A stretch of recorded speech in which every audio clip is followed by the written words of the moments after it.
My name is Dr. Stephen Pannell. I'm the Medical Director for Resolutions Oxford and the Oxford Treatment Center. The philosophy of the Oxford Treatment Center is to incorporate a multidisciplinary approach for addiction treatment, and we do that over a length of time. So when people come into the treatment center initially, we may have them in medical detox and withdrawal management and work through some of the medical things that they need first.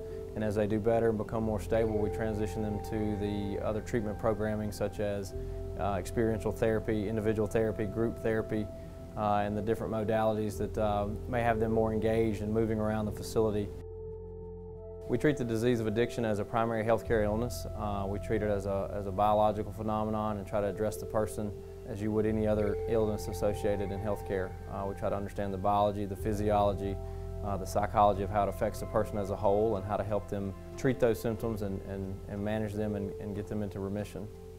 The patient has to understand their own needs as a patient who's suffering from this illness. So we try to educate them and inform them and get them to really understand their biology, their history, sort of the DNA of where their situation is right now.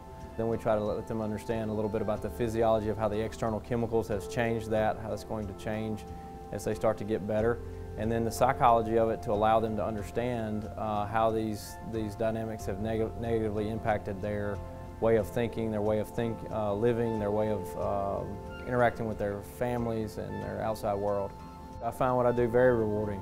It's very interesting to see patients as they become more healthy over this time, and the outcome can be astounding. You can take a young person or an older person, and if they really get on top of this and the addiction goes into remission from them and they're no longer suffering from these symptoms, they can really have a very high quality of life with a very good prognosis, and the change in that person and the functioning over time is astounding.